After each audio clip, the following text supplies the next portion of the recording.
Le tarot de Marseille. C'est probablement l'un des jeux les plus anciens, puisque le tarot est apparu en Italie d'abord au XVe siècle. Il est arrivé en France au XVIe, du moins le mot tarot, correspondant à ce jeu de cartes. L'appellation tarot de Marseille, elle daterait du XIXe siècle. Alors de quoi s'agit-il pour ce jeu qui est également l'un des plus utilisés, soit dans sa forme originale, traditionnelle, comme celui-ci, ou dans des formes un peu remaniées, un peu modernisées. Il s'agit d'un jeu de cartes que les aficionados appelleront plutôt des arcanes ou des lames, composés de 2 paquets de cartes. On a un premier paquet de 56 cartes ou arcanes, qu'on appelle des arcanes mineurs, donc composés de grosso modo 4 familles, qui rappellent un peu les jeux de cartes qu'on utilise avec les trèfles, les piques, les cœurs et les carreaux. Sauf qu'ici, c'est pas ces familles-là qu'on a.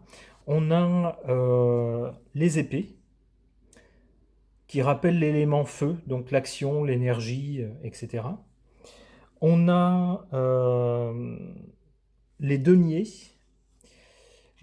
qu'on voit avec cette carte ici. On voit qu'il y a un denier ici. Alors évidemment, les deniers, c'est l'argent, symboliquement, donc c'est tout ce qui est matériel et concret. Donc ça va rappeler l'élément terre. On va avoir aussi la famille, si j'ose dire, des bâtons. Alors là, c'est pas un bâton, c'est carrément un gros gourdin.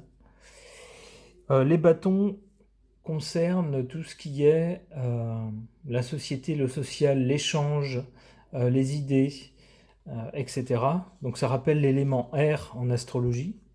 Et puis on a enfin les coupes, la famille des coupes, qui concerne tout ce qui est de l'ordre du ressenti, du sentiment, etc. Et donc qui rappelle l'élément eau en astrologie. Donc on a ces 4 familles qui sont déclinées avec toute une série de cartes numérotées auxquelles il faut ajouter des cartes avec des figurines comme le valet, le cavalier, le roi, la reine, etc.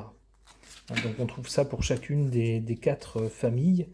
Et là on a 56 cartes pour les arcanes mineurs.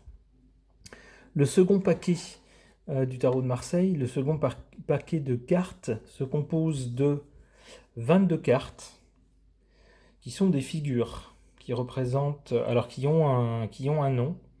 On le voit ici, on a le mat, ici on a la justice, l'ermite, etc.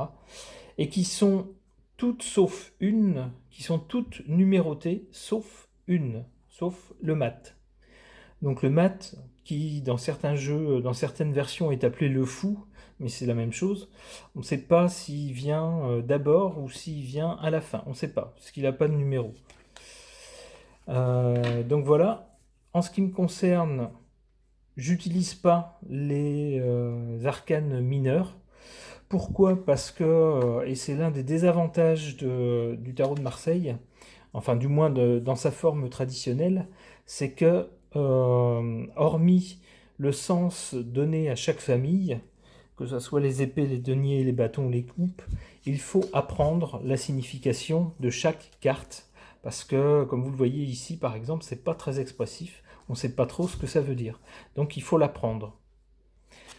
Et moi, j'ai la flemme et pas trop de temps. Donc, je fais l'impasse dessus. Et je n'utilise que les arcanes majeurs. Et je dois dire que j'obtiens de bons résultats avec ça. Très souvent, j'obtiens des suites de cartes qui me parlent par rapport à une question posée. J'ai une suite de cartes qui vraiment me raconte quelque chose. Parfois, pas. Mais j'avoue que c'est un jeu, pour moi, c'est une valeur sûre.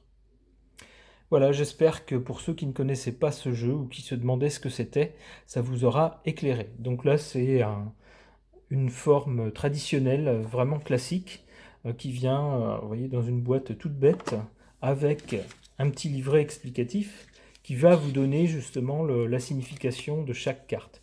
Alors après, vous avez plusieurs méthodes de tirage pour ces cartes. Vous pouvez aussi inventer la vôtre.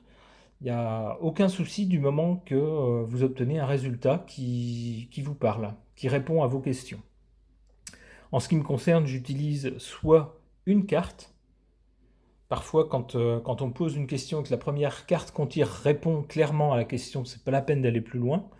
Ou sinon, j'utilise assez souvent une méthode, j'allais dire en croix, avec une carte au milieu ou pas, pour avoir ça dans des méthodes de tirage.